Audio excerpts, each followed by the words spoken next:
Poštovani gledatelji, dobra vam večer. Pratite Global Fokus. Ja sam Ivana Dragičević i večeras ostanite s nama.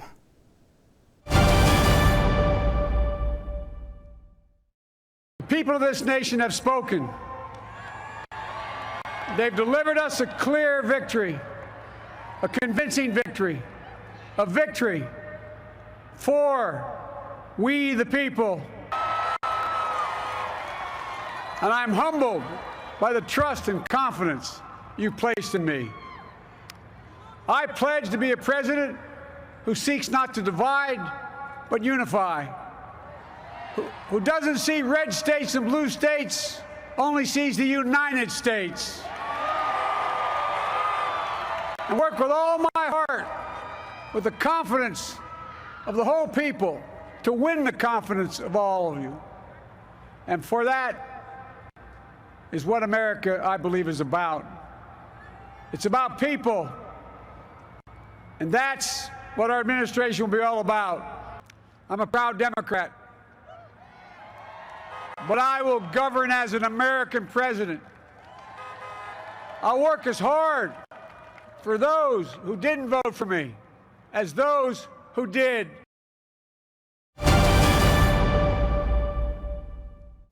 No ipak nije gotovo kada je gotovo, nego kada bude gotovo. Donald Trump do zadnje kapi znoja ne odustaje dok ne iscrpi sve dostupne pravne procedure, sudske tužbe i ponovna prebrojavanja glasova. Svjetski dužnosnici pak čestitaju Joe Bidenu na pobjedi, svi osim Rusa i Kineza koji kažu čekaju službene rezultate. Biden pak kreće u akciju, predstavlja svoj tim za borbu protiv pandemije, ali i za budućeg predstojnika Ureda Bijele kuće gdje imenuje Rona Kleina, lojalnog demokrata koji je, kaže Biden, potreban na tom mjestu jer je sposoban raditi s ljudima svih političkih stajališta, što će biti ključno u doba traženja zajedništva u Americi. O tome što bi se i na koji način nakon Bidenove pobjede moglo događati u Americi i svijetu, razgovarala sam s Markom Feiersteinom, bivšim Bidenovim suradnikom u Obaminom mandatu. Mr. Feierstein, good evening and welcome to our program. Good evening. Thanks so much for having me. Well, everyone is now expecting so much of Joe Biden. He said that he will, return the American soul and that he will heal America. How can he do that after 4 years of Donald Trump? Well, look, I think Joe Biden is the right man for this moment. He's been in public office for more than 40 years, first as a senator and as a vice president, and his entire career has really been dedicated to bringing people together, to being a good listener, to finding compromise, and as he says, now restoring the soul of the nation and unifying people and bringing people together. He believes very strongly that despite the differences that Americans might have, there is so much more that unites us and divides us. And there's probably no other person, no other politician in the United States with the unique ability to bring people together like he does. What we were seeing from this side of the Atlantic for 4 years, and of course feeling because of the transatlantic relations between European Union and the United States, that something that we already called Trumpism isn't just something that, represents Donald Trump and his politics over the last 4 years. We had Brexit a couple of months before he became the American president. We have different movements around the Western world as we know it. So what will happen after this with Donald Trump and with Trumpism? Well, look, I think now the focus is on Joe Biden and his administration, his team. And, he's going to be focused on implementing his agenda, which is a very popular agenda. First and foremost, combating COVID, getting it under control. And then once we have a vaccine, ensuring it's distributed. He is committed to doing that not only in this country, but ensuring that we work on a multilateral basis so that the entire world can effectively combat COVID. He has a very clear economic agenda as well to strengthen the middle class, to ensure that everyone has opportunity. And he has very strong views and very clear priorities and a very well-developed agenda when it comes to issues like climate change, human rights, and democracy. So the focus will be and should be on Vice President Biden and Bidenism. Okay, but this will not disappear. In any case, you were talking about the policies that basically the new administration is going to build up. Of course, multilateralism in terms of foreign policy and international relations. But one thing that was always important, and to the U.S. and of course to the world in these turbulent times, besides now the pandemics, climate change, is trade. We saw what Trump did, but we also see strong assertiveness of China in the time of pandemics also. So how do you think that he will position himself towards China? Well, I think Joe Biden wants to ensure that trade is working well for all Americans, that the benefits of trade are evenly distributed, and that workers benefit as much as companies do. He was very pleased, for example, with the NAFTA 2.0 agreement, the trade agreement we have with Mexico and Canada, and Nancy Pelosi's ability to ensure the inclusion there of labor provisions, environmental provisions. So I think Joe Biden is someone who believes very strongly in trade and how it benefits the United States and the world, but he wants to assure that trade agreements protect workers, protect the environment, and don't allow for any abuses in any of those areas. Mm-hmm. We know how big of an issue was a whole health policy and before the pandemics in America, and created rows between the parties. How do you think that the Biden administration now will handle this with the pandemic? We saw that he presented this new task force the other day, but also, of course, concerning the fact that Senate will still be Republican. Well, we don't know if the Senate's going to be Republican. There are two runoffs in Georgia. If the Democrats win both of them, then they would control the Senate. But that is true. If there's a Republican Senate, there'll be a need for compromise. And I think, Joe Biden, perhaps more than any other Democrat, has demonstrated his ability to work with Republicans to find compromise that advance the interests of the American people. And he did that when he was the vice president with President Obama. He did that when he was a senator. I think he is someone that Republican senators have great respect for. And really, it's going to be up to the Republicans and see, to the extent to which they are willing to compromise and work with the new administration for the well-being of the American people. You've mentioned Republicans. How do you see the future of Republican Party after this Trump mandate? I think it's too early to tell. And again, I think the world's focus now is going to be, in fact, should be, on the Biden administration. Joe Biden is going to restore the standing of the United States around the world. He's someone who believes in science and believes in climate change as an existential threat, and that's very important to have the U.S. president leading that effort globally. He's someone who feels strongly about democracy and rights around the world, but not only around the world, but in the United States. Mm-hmm. The last 4 years, the United States has not had the standing to advance democracy and rights because we had a president who undermined it here. Who is now challenging the results of the election, who attacked our press, who undermined the independence of the Department of Justice. So that's going to end on January 20th. So I think the example of the United States will be so powerful beginning on January 20th, and it'll be a real opportunity to restore our standing and work appropriately with our allies again. Talking about American democracy, we, of course, the whole world saw what was happening in the streets of the U.S. Cities concerning the racial relations and this momentum, basically, that the killing of George Floyd made. How do you think that, if we can call it Kamala or Mrs. Harris factor, will play out as the first woman of, non-white woman being the vice president? Well, it's about time, so many countries were well ahead of the United States, and they've had, women heads of state. So we now have our first woman vice president, and it's even more notable because of the woman of color. And that's, I think, it'll show a different face of the United States. The United States is changing demographically, and that's an exciting thing. And the picture of Joe Biden and Kamala Harris together very much represents what the United States is today and what it's becoming. So I think that'll mean a lot. It certainly means a lot to people in the United States, and I think it'll mean a lot to people around the world. Concerning the structure of the Democratic Party now, we saw in the last couple of years, we saw it in the elections in 2016 already with Mr. Sanders, that there is a strong progressivist side now with more and more prominent figures on that side. How do you think they will play out in terms of influencing the policies of the new administration? Yeah. I mean, look, the Democratic Party was very united and is united. And they got behind Joe Biden's agenda, which in many ways is a very progressive agenda. As many people have pointed out, his platform is arguably the most progressive platform for any president-elect. And much of it he'll be able to implement on his own. Some of it will depend on Congress.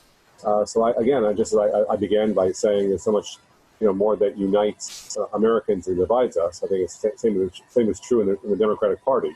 There's so much more that unites Democrats than divides them.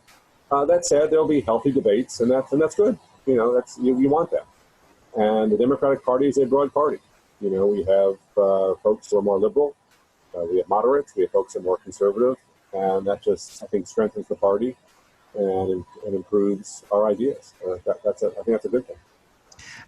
You've mentioned the global situation in a sense. We know that it was during Obama administrations we had the Wales NATO summit with this obligation of all NATO members to put its 2% of GDP to the defense issues. We know how many problems Russia creates also in Europe in terms of influencing some democratic processes. And how do you think that Biden administration will position itself towards its NATO and EU allies in that regard and towards Russia? Well, first of all, there won't be any concern about an American president undermining NATO as we had with Donald Trump. Joe Biden is going to work very closely with European allies because that's the most effective way to confront Russia.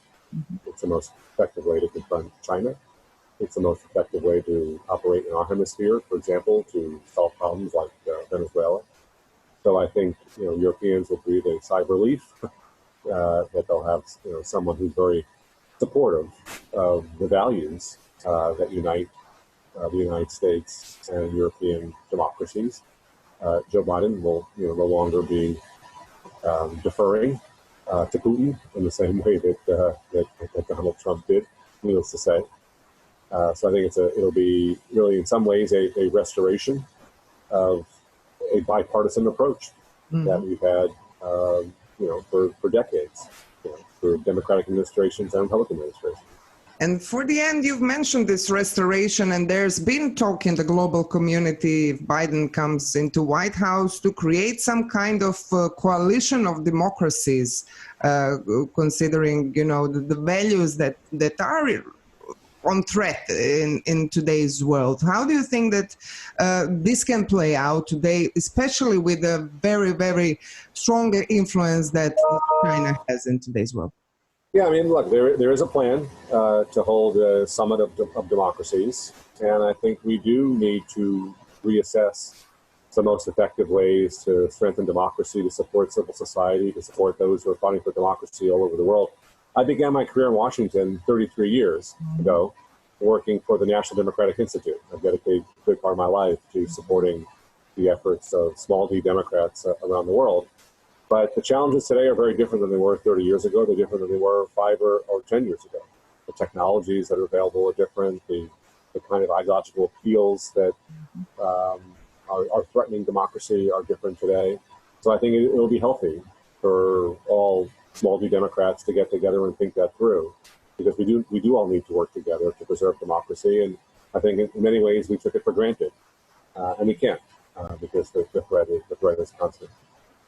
I just want to ask you, the behind your library is a little bit blurred. Is that the picture of you and Joe Biden? It is. It's a picture from I had the pleasure of serving in the Obama Biden administration, and I worked very closely with Vice President Biden in Latin I know America. that. I just wanted to ask you, how was it, because people are now making jokes, because in the last couple of days since he announced that he won the elections, everyone was putting out pictures with Joe Biden because he has been serving such a long time. He traveled all the world, so a lot of people have maybe pictures with Joe Biden. But I want to hear, because you really worked with him, so how was it to work with him?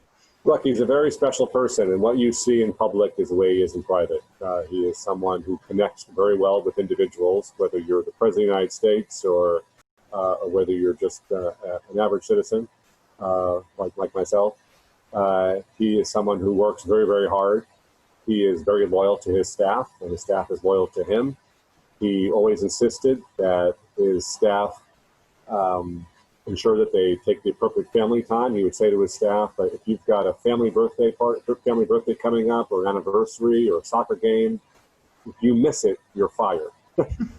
So he's expects a lot from his staff, but he's also very supportive of them and their families.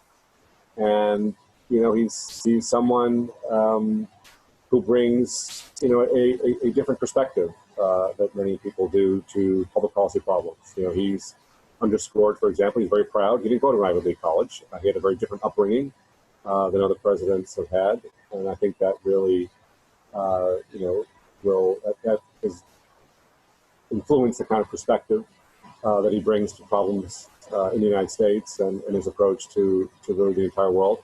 He's also very effective at putting himself in the shoes of other people and other leaders. When he sits down with a foreign leader, he's very understanding of the domestic challenges that they're facing, their own political situation. So he's able to, bring to bear his experience as a politician, but also as someone who's very, very thoughtful about domestic policy and foreign policy. And, look, when he was in the Senate, he did almost everything. He was the chair of the Senate Foreign Relations Committee. He was the chair of the Judiciary Committee. There are a few issues that he has not mastered. But I'd also say that he's also very well known for building a competent, experienced staff. Some of the best people that I met in the Obama administration when I was working with President Obama were staffers and aides to Joe Biden. So I think the world can be reassured that he's going to put together a phenomenal team, an excellent cabinet. His White House staff will be well-versed in the issues, will be pragmatic, will have the ability to work on a bipartisan basis, and will have a global perspective and take into account the views of our allies around the world. Mr. Feierstein, thank you so much for this insight. And of course, we're going to wait for this period to be over and wait for the inauguration in January and see the first steps of the Biden administration. Thank you so much for being with us. No, thank you. It's been an honor.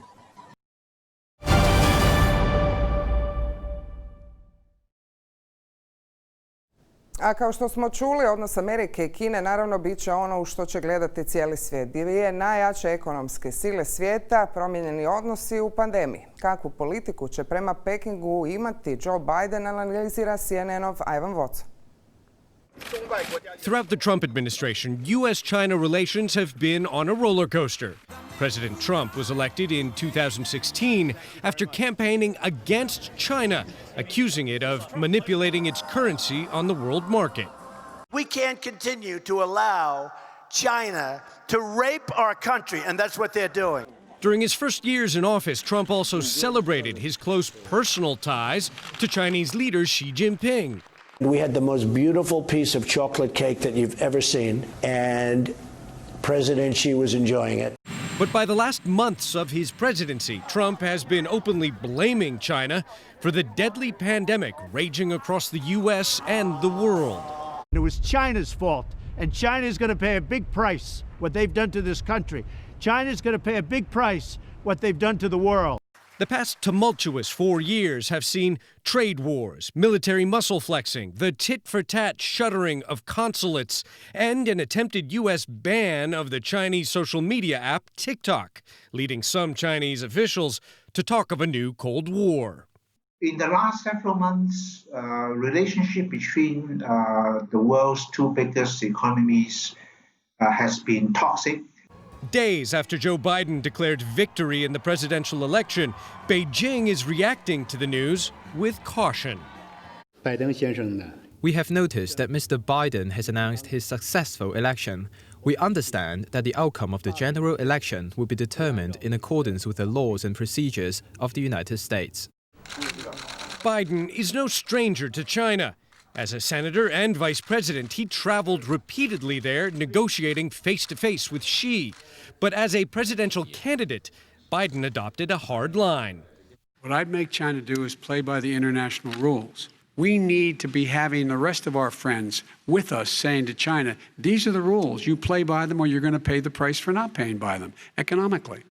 Chinese state media is warning relations are unlikely to improve under President Biden, acknowledging that both Democrats and Republicans share suspicion of China. But the state-run Global Times also writes, Biden is expected to appoint more professional officials to his diplomatic team, and so it will be possible for U.S.-China tensions to take a brief time out. China expert Willie Lam says Chinese officials are wary of Biden's multilateral approach to diplomacy.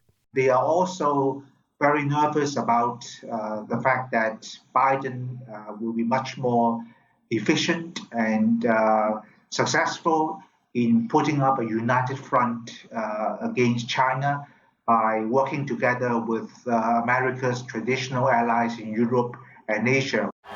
At the very least, Biden may bring a change in tone to this simmering rivalry between these two nations. Ivan Watson, CNN, Hong Kong.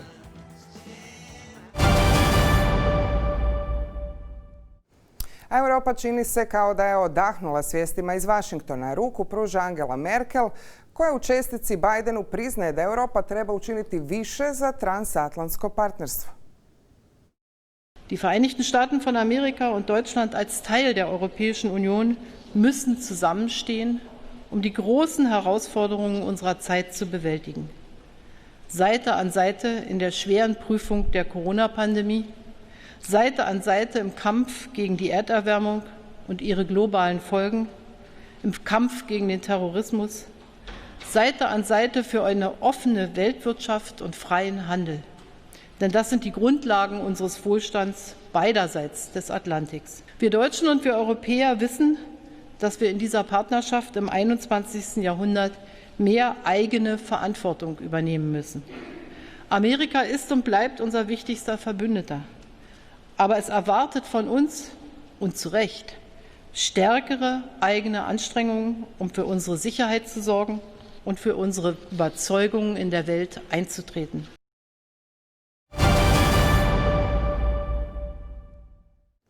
U Trumpovom mandatu nije bila tajna da su odnosi Berlina i Vašingtona bili zategnuti. O odnosima Njemačke, ali i Europe s Bidenovom administracijom razgovarala sam s Knutom Dethlefsenom, direktorom fondacije Friedrich Ebert za Sjedinjene države. Cijeli intervju možete pogledati na našem webu i Facebooku. Evo nekih dijelova. Germany was kind of a rock in Trump's shoes during all of his mandate. We know how his relationship with Chancellor Merkel were. Let's go to two sides of that relationship. First one is the security one. We know that, all NATO members basically obliged to put 2% of its GDP for the defense issues. Germany is still not. And the other thing is his concerns or his criticism towards the Nord Stream 2 and the energy policy basically that is connected to Russia. And third thing was his idea to move US soldiers from Germany concerning the changed, let's say, geopolitical circumstances in the Baltics and in the Arctic. So how do you think this will play out? The people around Biden and Biden himself see Germany as a strategic ally. I think basically they see it probably as the most important ally in the Western world and definitely the strongest country in the Western world. So they will, I think, be willing to, re-establish a partnership with Germany and also to revisit all the issues you have just named. I mean, all these issues are not really, or all these questions are not really questions of great public concern in the United States of America. I think if you ask people on the street, people would not know much about these questions. And from a German perspective, yes, but they are important, Yeah. from the No, but I mean, perspective of others are like we discussed other questions that are very important. So that's why I think there is not a whole lot of public pressure on these issues, and there can be resolution is possible, and so that both sides can find a way to accommodate different positions that are But there. Russia is the issue. Russia was the issue and is the issue and is the issue concerning those questions that I asked you. Well, I think let's start with the troop withdrawal. I mean, the troop withdrawal was very heavily criticized by even Republican congressmen who are basically overseeing that. So it was on both sides of the aisle, the withdrawal was criticized, and Joe Biden has promised to review this proposal. And I mean, from what I know, at least, it is not really in the American security interest to withdraw troops because they have very important infrastructure in Germany, which is very important for their power projection in the Middle East. And so I think probably even from a security perspective, it is not wise to reduce the troops in Germany.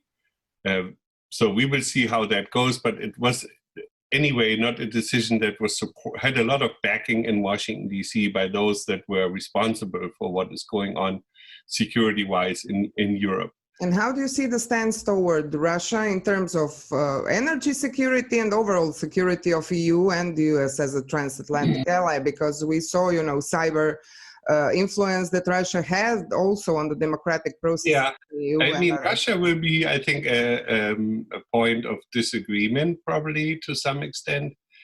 But also there is a lot of, let's say, discussion about how to deal with Russia in Germany. So that's why I think we can possibly find a common position with the American administration if we discuss what to do. I mean, it is a fact. Russia is there. We need to deal with Russia, not only in a confrontational way, but also in a constructive way. It doesn't help to push Russia outside of Europe into the arms of Xi Jinping.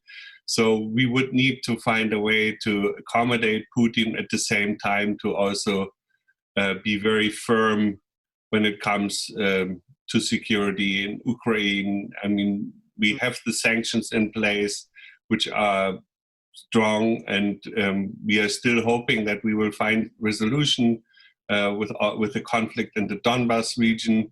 And it's very important, I think, that in particular on these questions, the US and the EU and Germany in the EU work together. That is what we need, that we work together very closely to resolve these conflicts, because we have not been able to resolve them, and they are there for a very long time, and it's detrimental to the situation in the Ukraine. And we should also, I think, work together when it comes to Belarus. That would also be very important, that we don't lose sight of what is happening on the streets in Minsk and in other places, and that we cannot get directly involved, but we should definitely not lose sight and make sure that conflict doesn't escalate and that Russia stays out of it. You've mentioned arms of Xi Jinping, but arms of Xi Jinping are all over the world already, not just in terms of trade, but other influences all over the world. How do you think that this partnership of the US and EU can be built in this period of time? Well, obviously the European Union will have to formulate its own China policy. It cannot just follow the American way, because the relationship between China and the US is one of hegemons that are rivals. The European Union is not a hegemon and does not aspire to be one. So for us, China is a partner and a rival at the same time. that's very complex relationship, but the EU is able to entertain very complex external relationships. And in that way, where we will have to explain that to our American partners, and for the Biden administration, they will also have to balance their relationship with China in a smart way. Because also for them, it will be difficult to only confront China. It was very difficult to decouple the American economy from the Chinese one until, I mean, I have to admit, I don't know how that's going to happen. I don't think it's going to happen. And so they will also have to deal with China in a constructive way. And China, after all, also needs Europe and the US. And what will it do economically without us? It needs our markets, and it also needs our knowledge. And at the end of the day, Xi Jinping and the Communist Party also don't want war with the US. So in that sense, it will be a very difficult management of a complex relationship, which I hope we will be able to do, because the worst thing for Europe would be if the relationship between the US and China becomes very confrontational, because that we wouldn't benefit from that. We need a stable environment in Asia, also for our economic interests in China and in general in Asia. And for the end, I think it's important because it's European immediate southeastern and southern neighborhood, the issue of Middle East in all its complexities. We know that Trump get out of JCPOA. From that time until today, a lot of things changed. Of course, he presented his Middle East strategy. He was not that much involved in Africa, which is for Europe very important, both geostrategically and in terms of migration. And in what sense we build some kind of a new US-European Union alliance, considering the fact that the EU is trying to build its own foreign and security politics? That's absolutely necessary. I mean, we need the US in the Middle East as a stabilizer. And in particular, it was, of course, most unfortunate that the US pulled out of the Iran deal, made it, basically it doesn't work without the US. That's the truth. So I think would be in our interest to engage with the new American administration and try to make them rejoin a new Iran deal, and which will hopefully keep nuclear weapons outside of the Iran, but also for other questions. I mean, I don't see how we're gonna work in the Middle East without the Americans. And also, at the end of the day, the American military power. I mean, we don't have the capabilities for that. And I think the incoming administration, from what I know, understands the complexities and knows about all the mistakes that have been done in the Middle East. I hope they have drawn good lessons from that, and that we will find a good way forward. I mean, Jake Sullivan, who is one of the people who, well, the talk of town might be the national security advisor, has a lot of knowledge in the region. And in general, I mean, there is a lot of knowledge about what's going on in the region in Washington, D.C. So it's not the lack of knowledge that prevented the U.S. from being a more constructive force. It was basically wrong policy choices that have made American policy in the Middle East in the last 20 years rather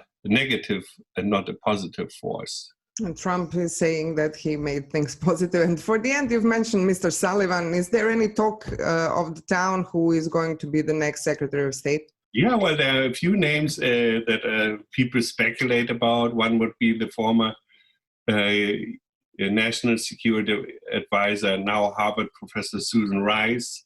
Then, of course, Joe Biden's basically foreign policy and security advisor, Anthony Blinken, comes to mind.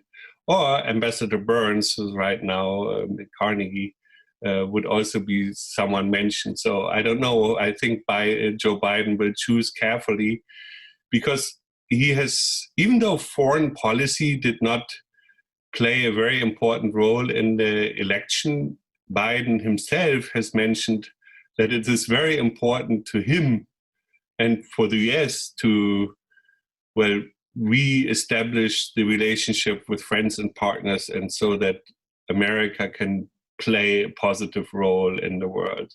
So he will make a careful choice, but I really have no idea who he will choose. But those are the names that are right now basically circulated here in Washington, D.C. Mr. Dethlefsen, thank you very much for your insights. Thank you very much. Poštovani gledatelji, dalje pratite Global Fokus, slijedi kraći reklamni blok. Ne mijenjajte program, uskoro smo ponovno s vama.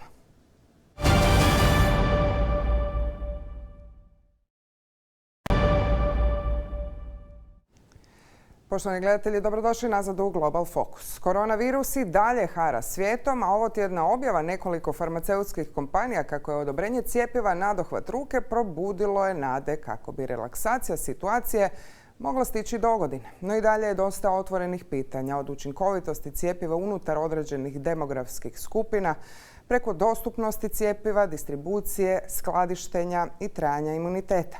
Europska komisija pak odobrila je ugovor s farmaceutskim tvrtkama BioNTech i Pfizer o nabavi 200 milijuna doza cjepiva u ime Unije s mogućnošću nabave dodatnih 100 milijuna doza čim cjepivo bude verificirano i provjereno.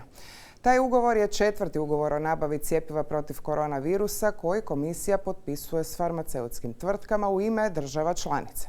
Uz vlastitu uporabu zemlje članice moći će i donirati cjepivo siromašnijim zemljama ili ga preusmjeriti prema drugim europskim državama.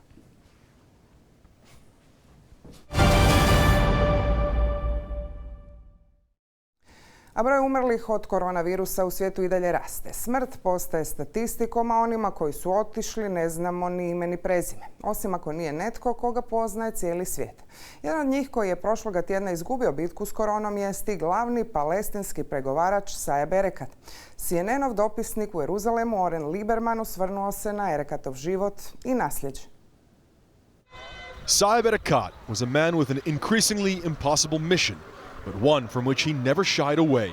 He was the head of the PLO's Negotiations Affairs Department for decades, in charge of finding common ground with Israel that would lead to a peace agreement and to a two-state solution. This is the only way to save the lives of Israelis and Palestinians. Please, let us stop scoring points. Let us stop finger pointing. Let us go to sanity, wisdom, and courage, and come back to the negotiating table immediately with no conditions whatsoever, because at the end of the day, we have recognized the state of Israel's existence. It's up to you to take the high ground. Born in Jerusalem and educated in the US and the UK, Erekat joined the Fatah political party, growing close to its charismatic founder and leader, Yasser Arafat.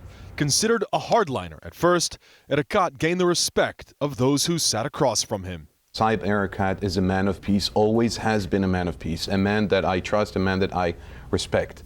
That's the good news. The bad news is that Saeb Erekat does not call the shots. Erekat was a critical part of the Oslo Accords, when ending the Israeli-Palestinian conflict seemed an achievable, even imminent goal. But as the years passed and breakthroughs became sporadic, Erekat found himself with little common ground to stand on between Israelis and Palestinians, and their leaders who deeply distrusted each other, Benjamin Netanyahu and Mahmoud Abbas. But Erekat never moved from his goal, even as it grew more distant. My option is two states. I may be in the minority. I'm being criticized heavily by sticking to the two-state solution. But I know in history that I read and teach and write and so on, that if we want to have a solution, we must have a negotiated solution between us and the Israelis. And if we don't help ourselves as Israelis and Palestinians, that means this will be translated in the blood of my children and their children. And nobody else will do it for us. When President Donald Trump unveiled the White House's plan for Middle East peace, it was soundly rejected by the Palestinians and the Arab world. Erekat and the Palestinian leadership wanted no part of Trump's vision. President Trump is busy inviting Netanyahu, Gantz, so the three of them can determine my future. They can decide what's best for me, and they want to dictate on me. Actually, what we hear about Jerusalem being Israel's capital, dropping the refugee issue, security, borders, It cannot even be called the deal of the century. It is the fraud and the hoax of the century. But within months, Erekat would find himself on the outside looking in as Israel normalized agreements with first the United Arab Emirates and weeks later with Bahrain. He kept arguing stridently for the importance and necessity of a two-state solution. It was his most important mission, one that remained unfulfilled in his lifetime.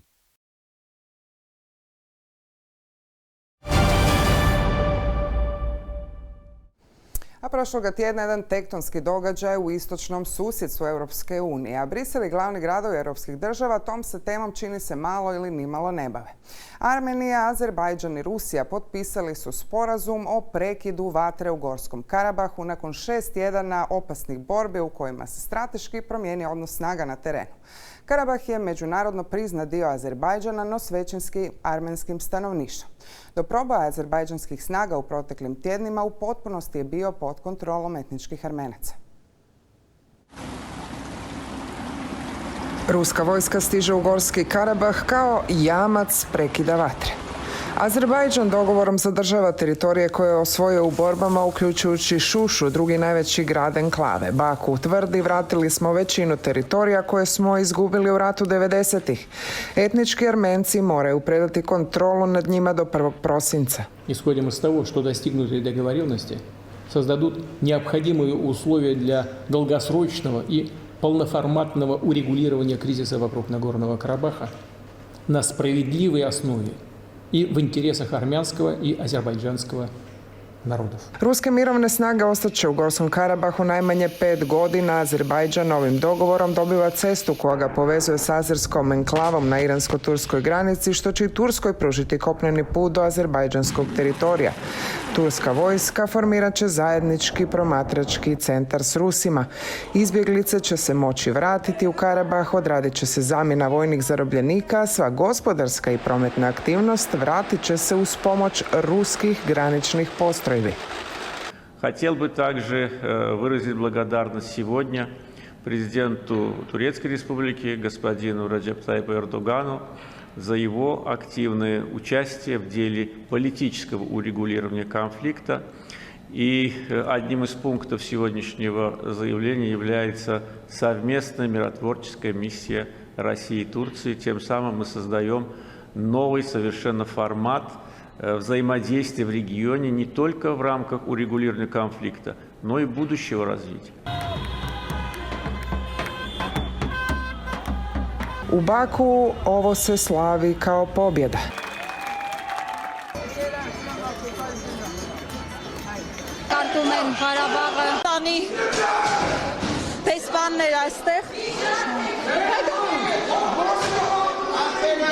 U Erevanu izbijaju nemiri. Prosvjednici upadaju u parlament i prebijaju predsjednika, traže ostavku predsjednika države. On se pak narodu obraća objavom na Facebooku.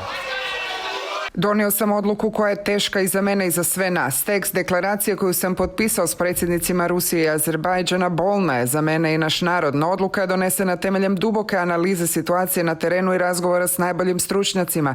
To je bio jedini mogući kraj. Ovo nije pobjeda, ali nije ni poraz ako ga ne osjećate. Moramo analizirati sve kako bi spriječili ponavljanje ranijih grešaka. Klanjam se svim mučenicima, vojnicima koji su svojim životima branili našu očevinu. Svojom žrtvom spasili su Armence u Karabahu. Borili smo se do kraja, pobjedit ćemo.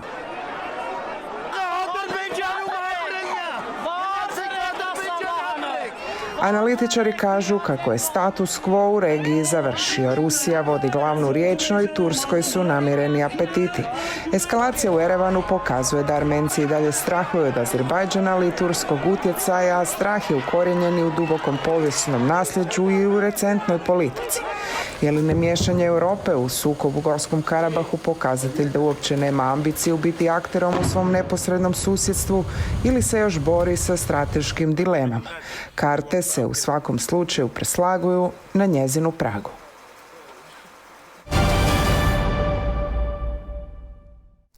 A nakon novog vala terorističkih napada u Europi, prošloga tjedna održan je mini summit na kojem su sudjelovali čelnici Europske komisije i vijeća von der Leyen i Michel s francuskim predsjednikom, austrijskim kancelarom, njemačkom kancelarkom i nizozemskim premijerom. Europa mora preispitati svoju politiku otvorenih granica u Schengenu, uspostaviti bolju kontrolu ulaska, ali i raditi na zajedničkim bazama podataka, bržoj razmjeni podataka i osnaživanju kaznene politike.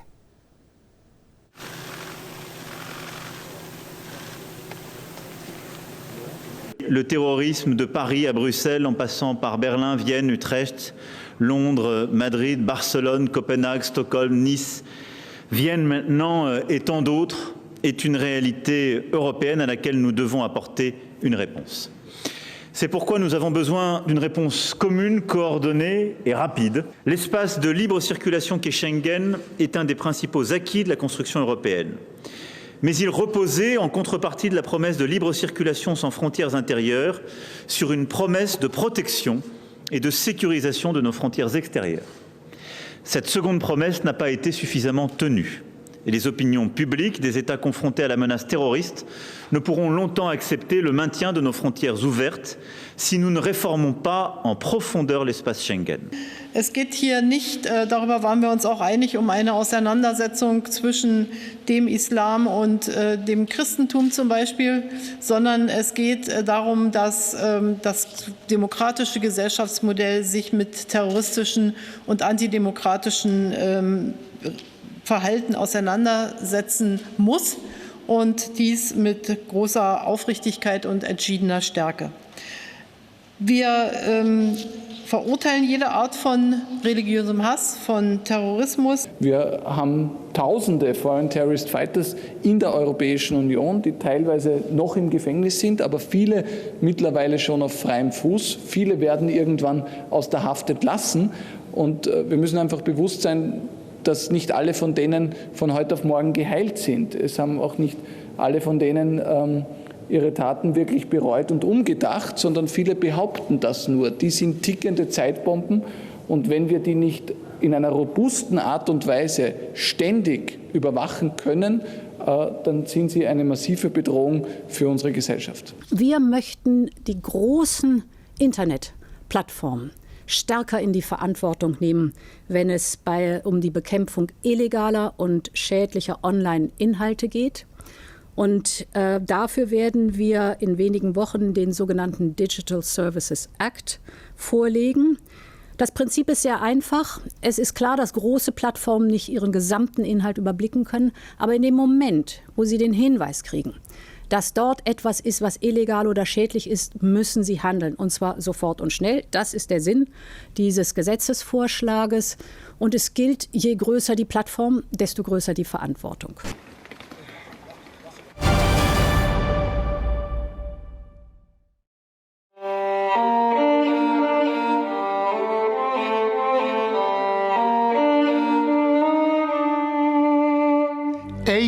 Years since Kristallnacht, El Abdullah. And the dark shadows of the past have not disappeared from our streets. We will stand against hatred. We will stand against anti-Semitism. We will stand together. In Vienna, in Jerusalem, in Berlin. Never again means never again. Let there be light. Let there be light. Let there be light.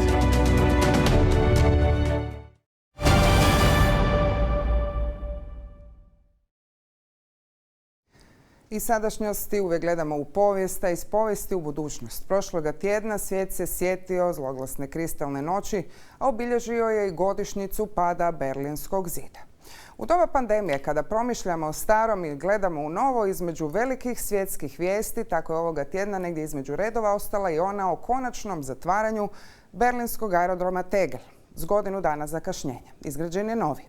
Jedina veza sa svijetom zapadnog Berlina tijekom hladnog rata, mjesto uspostavljanja povijesnog berlinskog zračnog mosta, Aerodrom u gradu, kako su ga zvali, postao je premalim za potrebe velikog Berlina.